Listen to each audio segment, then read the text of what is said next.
숨김없이 말하면 나의 죄를 용서하세요. 인눈처럼 양털처럼 하얗게 씻어주세요.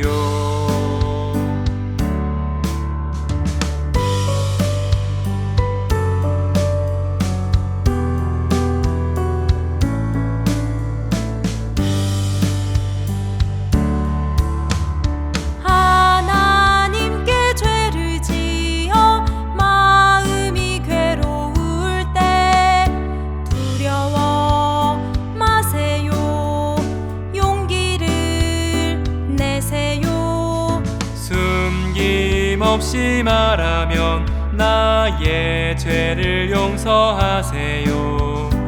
인눈처럼 양털처럼 하얗게 씻어주세요.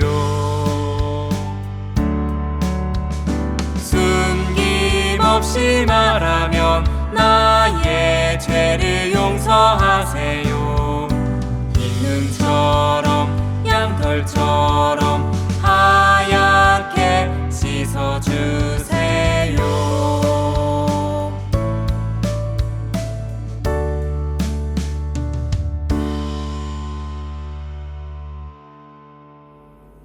사랑의 주님, 지난 한 주간 저희와 함께 계시며 건강하게 지켜주시고 이렇게 예배드리게 해주셔서 감사합니다. 매일 주님과 동행하기로 약속했지만 그러지 못하고 말씀 안에서 살지 못한 것을 회개합니다. 주님께서 용서해 주시고 십자가의 고난을 묵상하는 40일간의 사순절 기간 동안 예수님을 더욱 많이 생각하며 말씀을 가까이 할 수 있도록 도와주세요. 우리 주변에 코로나, 독감, 장염 등 여러 질병으로 아픈 가족과 친구들이 있습니다. 주님께서 속히 치유해 주시고 건강한 모습으로 다시 함께 주님을 예배하고 찬양할 수 있게 도와주세요.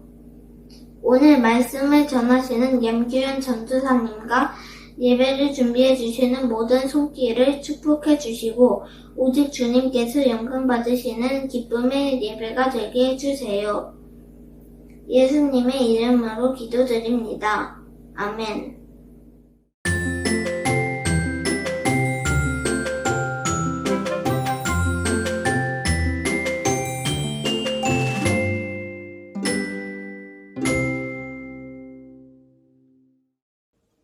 (2023년 3월 27일) 월요일.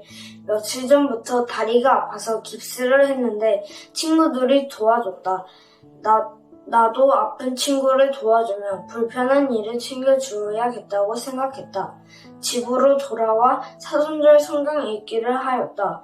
요한복음 8장에 가늠하다 잡힌 한 여인을 돌로 쳐 죽이라고 사람들은 그랬지만 예수님께서는 너희들 중에 지은 적이 없는 사람이 먼저 이 여인에게 돌을 던져라 말씀하시니 사람들이 다 떠났다. 친구가 잘못한 일이 있을 때 미워하지 않고 예수님의 마음으로 용서하고 사랑하는 마음 갖게 해달라고 기도했다. 예수님 사랑합니다.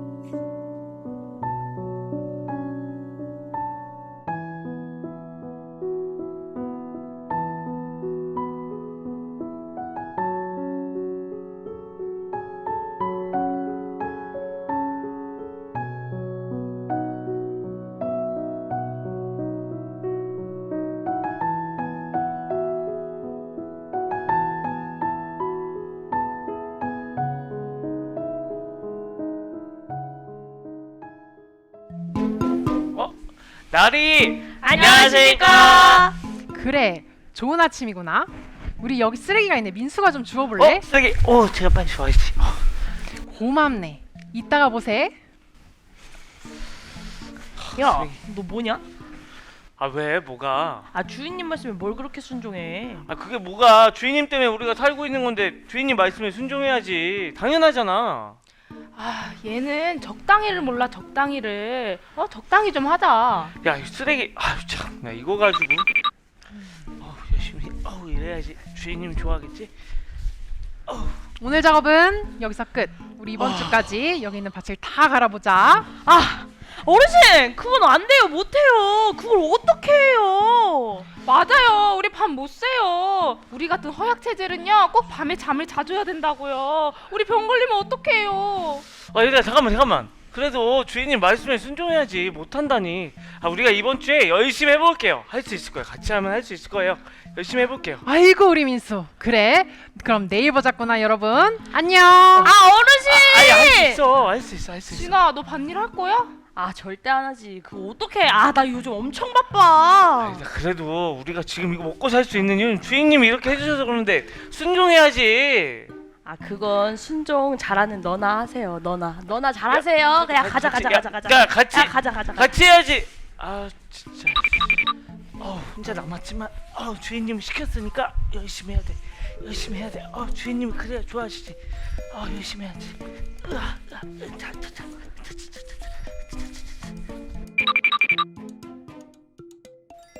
오늘 새로운 총무가 온대. 총무 누구? 왜 모르겠어. 말도 안 돼.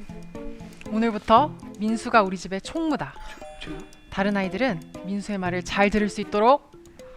네. 갑자기. 아니 이게 무슨 일이야? 민수 네가 총무라고? 말도 안 돼. 너 우리랑 같이 들어왔잖아. 근데 왜 너만 승진하는 거야? 그러니까 나는 주인님이 부르셔서 갔더니 갑자기 새로운 옷을 주시고 데리고 오시더니 갑자기 총무래. 나는 그냥 너희들보다 힘도 안 세고 일도 잘 못하고 시키시는 일을 당연하게 했을 뿐인데 왜 이렇게 총무를 하라고 하셨지? 맞네. 그 당연한 일이 이유네. 당연한 일? 그게 뭔데? 얘 맨날 어르신이 시키시면 다 순종했잖아. 우리가 하지 않았던 당연한 일 말이야. 그렇구나. 그래, 내가 너희한테 주인님이 뭐 시켰을 때마다 순종하자고 했잖아. 근데 지금도 늦지 않았어. 지금부터라도 그 당연한 일 우리 순종을 같이 해보자고. 예배를 드리고 있는 우리 친구들의 주인은 누구신가요? 여러분의 주인이신 하나님의 말씀에 순종하고 있나요? 오늘 우리에게 주신 하나님의 말씀은 누가복음 19장 28절에서 35절의 말씀입니다. 예수님께서 이 말씀을 하시고 앞장서서 예루살렘을 향해 올라가셨습니다. 올리브산 근처에 있는 벳바게와 베다니에 이르렀을 때였습니다. 예수님께서 두 제자를 보내셨습니다. 그리고 말씀하셨습니다. 맞은편 마을로 가거라. 그곳에 들어가면 아무도 타보지 않은 나귀 새끼 한 마리가 매여 있는 것을 볼 것이다. 그것을 풀어 이리 끌고 오너라. 만일 누가 왜 나귀를 푸시오 하고 묻거든 주님께서 필요하시답니다 라고 말하여라. 보냄을 받은 제자들이 가보니 예수님께서 말씀하신 대로 나귀 새끼를 발견했습니다. 그들이 나귀 새끼를 풀자 주인이 그들에게 물었습니다. 왜 나귀 새끼를 푸시오? 제자들이 대답했습니다. 주님께서 필요하시답니다. 제자들이 나귀를 예수님께 끌고 와서 자기들의 겉옷을 벗어 나귀의 등에 펴고 예수님을 태웠습니다. 아멘. 하나님의 말씀입니다. 주일은 기쁜 날. 오늘은 종려주일이에요. 우리 친구들 종려주일이 어떤 날인지 아나요? 종려주일은 예수님이 부활하시기 일주일 전 주일을 말해요. 그래서 종려주일 다음 날 월요일부터 토요일까지 예수님이 십자가 고난을 받으신 그 기간인 고난주간을 지내게 돼요. 그리고 다음 주일에는 드디어 부활절을 맞이하게 되는 거예요. 그런데 왜 종려라는 말을 쓰는 걸까요? 예수님이 이 땅에서 모든 사역을 마치시고 십자가 고난을 받으시러 예루살렘으로 들어가셨어요. 그때 많은 사람들이 종려나무 가지를 들면서 호산나라고 외치며 환호와 찬양으로 나귀를 타신 예수님을 환영했어요. 그래서 그날을 기념하여 종려주일이라고 부르는 거예요. 이날을 시작으로 예수님의 십자가 고난이 시작되는 날이에요. 예수님께서 고난을 받으시고 십자가에 달려 죽으셨지만 부활하셨어요. 죽음에서 승리하신 거예요. 그래서 종려주일을 승리를 향해 들어간다 이런 의미로 승리의 입성이라고 말하기도 해요. 우리 친구들도 어렵고 힘든 일이라고 또 고난이라고 생각되는 일이 있었나요? 어떤 일이 가장 어렵고 힘든가요? 어떤 일이 정말 죽을 만큼 힘들었었나요? 학교에 가는 일? 학원 숙제가 너무 많은 것? 아니면 친구들과 싸우고 사이가 안 좋아서? 부모님께 혼나서? 이렇게 각자마다 경험한 일들과 힘듦의 기준도 다 다를 거예요. 그리고 누구나 고난과 같은 일을 겪고 싶지 않아 하죠. 스스로 정말 죽을 만큼 어렵고 힘든 일을 감당하려는 사람은 아무도 없을 거예요. 힘든 일 없이 늘 행복하기 원하는 것은 당연한 거예요. 그런데 스스로 고난을 받으려고 한 사람이 있어요. 그게 누구일까요? 바로 예수님이에요. 오늘 본문 말씀을 보면 예수님께서 예루살렘으로 들어가셨어요. 아까 전도사님이 예수님이 왜 예루살렘으로 가신 것이라고 했죠? 십자가 고난을 받기 위해서였어요.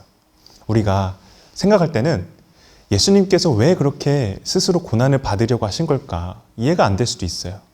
맞아요. 사실 정말 이것은 말도 안 되는 일이었어요. 그렇지만 이 일은 하나님께서 이미 계획하신 일이셨기 때문에 반드시 이루어져야 하는 일이었어요. 그래서 예수님은 하나님 아버지의 계획과 뜻에 순종하셨던 거예요. 사실 예수님도 그 고난의 길을 가는 것에 대해서 마음이 매우 힘들어 하셨어요. 누가복음 22장 42절과 44절을 보면 예수님께서 이렇게 기도하셨어요. 아버지, 만일 아버지의 뜻이라면 제게서 이 잔을 없애주십시오. 그리고 예수님께서 고통스러워하시며 더 간절히 기도하셨습니다. 땀이 마치 핏방울처럼 땅에 떨어졌습니다. 이렇게 말씀합니다. 이렇듯이 예수님은 죽음을 피하게 해달라고 하나님께 호소하신 거예요. 예수님은 하나님이시면서도 완전한 인간이셨어요. 그런데 예수님도 사람의 옷을 입으셨기 때문에 인간적인 마음도 당연히 있으셨을 거예요. 이처럼 예수님은 십자가의 고난을 앞두시고서 인간적인 슬픔과 큰 고민이 있으셨던 것이죠. 하지만 그 길을 결코 피하려고 하시지는 않으셨어요. 하나님의 뜻을 이루기 위해 그 길을 선택하시고 그 뜻에 순종하신 거예요. 그리고 그 고난의 길에 순종하신 예수님으로 인해서 우리가 구원의 은혜를 받을 수 있게 된 것이죠. 만약 예수님께서 십자가를 지지 않으시고 십자가에서 죽지 않으셨다면 우리는 여전히 죄인의 모습으로 머물 수밖에 없었을 거예요. 그러니까 예수님은 스스로 고난을 받으시고 또 죽기까지 하셔서 정말 말도 안 되는 일을 우리에게 보여주신 거예요. 이것이 우리를 죄와 죽음에서 구원하시기 위한 하나님의 사랑이랍니다. 그렇게 예수님께서 고난받으시기 위해 예루살렘으로 들어가실 때 제자들에게 맞은편 마을로 가서 아무도 타보지 않은 나귀 새끼 한 마리가 매여 있으니 끌고 오라고 하셨어요. 그리고 만약에 누군가 왜 나귀를 푸냐고 묻는다면 주님께서 필요하시답니다. 이렇게 말하라고 하셨어요. 제자들은 예수님의 말씀에 따라 주님께서 필요하시답니다. 라고 말하고 나귀를 풀어서 예수님께로 끌고 왔어요.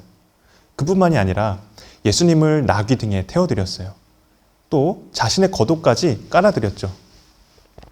그리고 예수님께서 나귀를 타고 가실 때 기뻐하며 환영하는 많은 사람들 앞에서 환하게 웃으시면서 지나가셨을 거예요. 그런데 전도사님은 한편으로는 고난을 앞두시고 예수님의 마음이 많이 힘드셨지만 많은 사람들 앞에서는 애써서 환하게 웃으신 것은 아닐까 이런 생각이 들더라고요. 왜냐하면 기뻐하며 환영하던 사람들이 나중에는 예수님을 죽이라고 외치는 그런 사람들이 될 것을 아셨기 때문이에요. 그럼에도 불구하고 예수님은 그 사람들을 향해 환하게 웃으시면서 그 고난의 길을 피하지 않으시고 하나님의 뜻에 순종해서 그 길로 묵묵히 향하셨던 것이죠. 이런 예수님의 모습을 통해서 우리는 우리의 죄를 용서하시고 또 구원해 주시기 위한 예수님의 사랑이 얼마나 놀라운지 깨달을 수 있어요. 전도사님이 지금까지 고난을 앞두신 예수님의 모습과 또 예수님의 말씀에 따라 나귀 새끼를 끌고 온 두 제자의 모습을 이야기해 줬어요. 혹시 이 두 이야기를 통해 알 수 있는 공통적인 핵심이 뭔지 알겠나요? 바로 순종이에요. 예수님은 하나님께 순종하셨고 두 제자는 예수님께 순종했어요. 두 제자가 예수님께 순종했지만 결국에는 하나님께 순종한 것과 같은 거예요. 그러니까 예수님과 두 제자는 모두 하나님께 순종한 것이죠. 우리 친구들, 이 모습을 통해서 우리에게도 바로 이런 하나님께 대한 순종의 모습이 있어야 함을 깨달을 수 있어요. 하나님께 대한 순종이란 하나님의 말씀대로 살아가는 것을 의미해요. 그리고 이 순종이 우리가 승리할 수 있는 비결인 거예요. 그러면 우리에게 승리한다, 이 말은 무슨 의미일까요? 예수님에게 있어서 승리는 죽음을 이긴 것, 부활이에요. 우리에게 있어서는 그 부활하신 예수님이 우리와 언제나 함께 하신다는 사실을 잊지 않고 그렇게 사는 것이 승리예요. 승리하신 예수님이 우리와 함께 해주시면 우리도 늘 승리하는 삶을 사는 것은 당연한 것이죠. 그래서 예수님이 십자가의 고난을 감당하실 수 있던 것처럼 우리도 어떤 고난 앞에서도 예수님과 함께라면 그 고난을 이겨낼 수 있는 거예요. 하지만 전도사님이 지금 말씀을 통해서 강조하고 싶은 것은 고난을 이겨낼 수 있다는 것도 중요하지만 무엇보다도 부활하신 예수님과 함께 동행하는 것이 가장 중요하다는 거예요. 부활하신 예수님과 동행한다는 것은 예수님을 언제나 나의 왕으로 모시고 그렇게 사는 것을 말해요. 예수님은 모든 사람이 순종해야 할 만왕의 왕이시고 우리에게 평화와 기쁨을 주시는 평화의 왕이시고 또 악한 사탄 마귀의 공격으로부터 싸워 이기게 하시는 승리의 왕이세요. 우리가 이런 왕이신 예수님을 모시고 사는 사람들이라는 것을 잊지 않기를 소망합니다. 본문에서 나오듯이 예수님이 예루살렘에 들어가실 때 많은 사람들이 종려나무 가지를 흔들고 자신의 겉옷을 길에 깔면서 환호하며 예수님을 환영했어요. 이 의미는 곧 그들이 예수님을 왕으로 모시고 있다는 것을 보여주는 거예요. 여러분, 우리는 이렇게 기쁨으로 예수님을 환영하고 있나요? 우리는 사실 예수님보다는 좋아하는 연예인이나 재미있는 만화나 게임을 더 좋아할 거예요. 또 환영할 거예요. 전도사님도 예수님을 왕으로 모시기보다는 치킨을 더 기다리고 환영할 때도 있어요. 치킨을 주문하면 빨리 먹고 싶고 설레기도 하고 그러잖아요. 치킨이 오면 누워있다가도 벌떡 일어나서 웃으면서 뛰어가요. 이렇게 마음이 온통 치킨이든 어떤 음식이나 물건이든 그것에 빼앗겨서 정말 왕으로 모시는 것과 같은 그런 때도 있어요. 물론 이러면 안 되겠죠. 우리는 오직 예수님만을 왕으로 모시고 살아야 해요.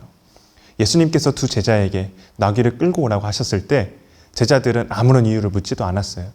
예수님이 갑자기 왜 나귀를 끌고 오라고 하시는 건지 궁금할 법도 한데 묻지도 않고 정말 말씀하신 그대로 나귀를 끌고 왔어요.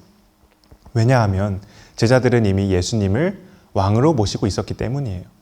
왕은 어떤 명령을 하면 그 신하와 백성들은 그 명령에 100% 따라야 돼요. 왕이신 예수님의 말씀도 마찬가지였어요. 그리고 예수님이 주님께서 필요하시답니다. 이렇게 말하라고 하신 것의 의미는 너의 주인은 나야. 내가 나귀 새끼가 필요해. 그러니까 너는 내 명령에 순종해야 한단다. 이런 의미예요. 그래서 나귀 새끼의 주인이 처음에는 왜 나귀를 푸냐고 물었지만 제자들이 이 말을 하고 나서는 나귀 새끼의 주인이 더 이상 아무것도 묻지 않았던 것이죠. 두 제자의 순종으로 예수님께서 나귀 새끼를 타고서 마침내 예루살렘으로 들어가셨어요. 그런데 예수님은 그 순간 십자가의 그 고난의 길을 향해 가신 거예요. 그리고 또 동시에 승리의 길로 향하신 거예요. 예수님은 자신의 고통과 슬픔보다는 십자가 사건을 통해서 이루실 하나님의 놀라운 계획과 뜻을 먼저 생각하셨어요. 만약 예수님의 순종과 또 두 제자의 순종이 없었다면 십자가를 통한 하나님의 뜻은 이루어지지 못했을 거예요. 물론 예수님이 나귀를 타시는 모습이 제자들의 의지로 이루어진 것처럼 보일 수는 있지만 스가랴 9장 9절에서 시온 백성아 기뻐하여라. 예루살렘 백성아 즐거이 외쳐라. 보라 내 왕이 내게로 오신다. 그분은 의로우시며 구원하시는 왕이시다. 그분은 겸손하시어 나귀를 타신다. 나귀 새끼를 타고 오신다. 이렇게 이미 예언된 말씀이 이루어진 거예요. 이처럼 예수님은 나귀 새끼를 타고서 예루살렘에 들어가셨어야만 했어요. 왜냐하면 예수님은 겸손한 왕이라는 것을 보여주기 위해서예요. 왕이라면 아주 늠름하고 멋있는 말을 타야 하잖아요. 그런데 예수님은 크기도 작고 볼품없고 초라한 그런 나귀 중에서도 어린 나귀 새끼를 타셨어요. 왕이 나귀 새끼를 타다니 너무한 것 같지 않나요? 하지만 그만큼 예수님은 왕이시지만 겸손한 분이라는 것을 우리가 알 수 있는 거예요. 사랑하는 우리 친구들, 오늘 종려주일로 시작되는 이번 한 주, 고난주간에 부활을 향해 승리를 향해 꿋꿋이 그 십자가의 길을 걸어가신 예수님을 묵상하는 친구들이 되기를 소망합니다. 나를 위해 십자가를 지시고 십자가에 달려 죽으신 예수님을 기억하기 원해요. 그리고 죽음을 이기시고 다시 사셔서 우리와 성령으로 함께 계시는 우리의 참되고 겸손하신 왕, 만왕의 왕이시며 평화의 왕이시며 승리의 왕이신 예수님을 우리 삶의 마음에 또 가정에 모시기를 기도합니다. 그래서 늘 하나님의 말씀에 순종하며 왕이신 예수님과 동행하는 모든 친구들이 되기를 예수님의 이름으로 축복합니다.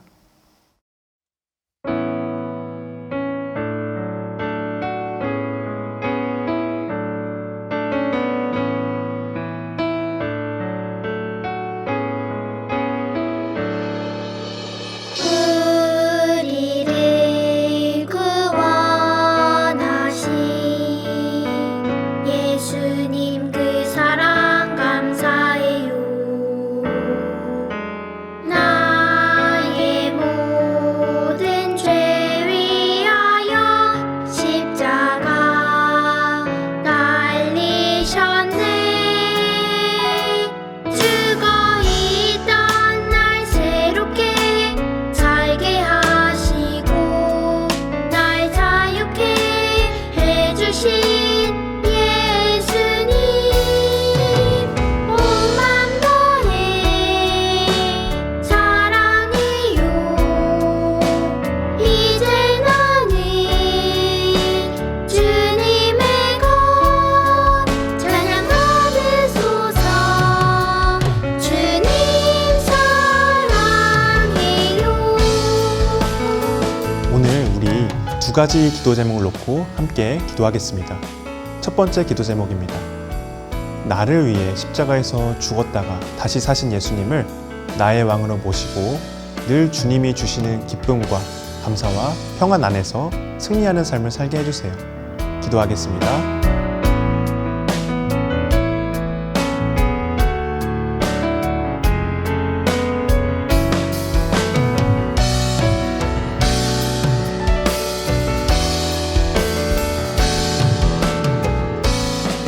두 번째 기도 제목입니다. 겸손하신 예수님의 순종처럼 우리도 하나님의 말씀에 순종하며 부활하신 예수님과 동행하게 해주세요. 기도하겠습니다.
축도로 예배를 마칩니다.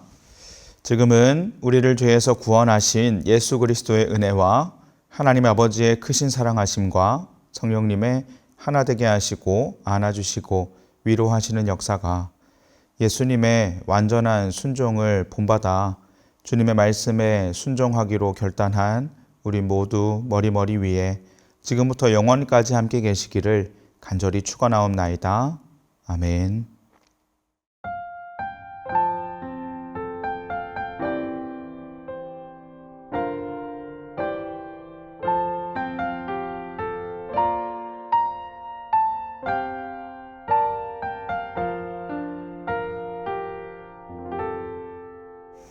즐거운 말씀 암송 시간이 돌아왔습니다. 오늘 암송할 말씀은 무엇일까요? 말씀 나와라. 얍! 와, 마태복음 21장 9절 말씀이에요. 전도사님과 함께 읽어봐요. 자, 시작! 앞에서 가고 뒤에서 따르는 무리가 소리 높여 이르되 호산나 다윗의 자손이여 찬송하리로다 주의 이름으로 오시는 이여 가장 높은 곳에서 호산나 하더라. 마태복음 21장 9절 말씀 아멘. 여러분, 오늘은 종려주일이에요. 예수님께서 십자가의 죽음을 준비하시며 예루살렘에 입성하신 날이에요. 여러분, 예수님께서는 초라한 어린 나귀를 타시고 예루살렘에 입성하셨어요. 그런데 우리는 예수님께서 다른 세상 왕들과 같이 화려한 행차를 하시지 않았지만 예수님께서 얼마나 존귀하시고 능력이 많으시고 우리를 깊이 사랑하시는 분이신지를 알고 있어요. 우리 예수님의 사랑을 생각하며 이제 말씀을 다시 한번 읽을 때 머릿속으로 기억하며 외워보아요. 앞에서 가고 뒤에서 따르는 무리가 소리 높여 이르되 호산나 다윗의 자손이여 찬송하리로다 주의 이름으로 오시는 이여 가장 높은 곳에서 호산나 하더라. 마태복음 21장 9절 말씀 아멘. 자, 이제 전도사님이 10초의 시간을 줄게요. 우리 친구들 함께 외워보는 거예요. 시작! 10, 9, 8, 7, 6, 5, 4, 3, 2, 1, 땡! 자, 말씀이 가려졌어요. 이제 전도사님과 함께 암송해 볼까요? 앞에서 가고 뒤에서 따르는 무리가 소리 높여 이르되 호산나 다윗의 자손이여 찬송하리로다 주의 이름으로 오시는 이여 가장 높은 곳에서 호산나 하더라. 마태복음 21장 9절 말씀 아멘. 친구들, 오늘 말씀 암송도 정말 잘했어요. 우리 이번 주간은 예수님의 십자가를 묵상하는 고난주간이에요. 한 주간도 주님의 사랑을 깊이 생각하며 주님을 기쁘시게 해드리는 우리 모두가 되어요. 그럼 여러분 안녕.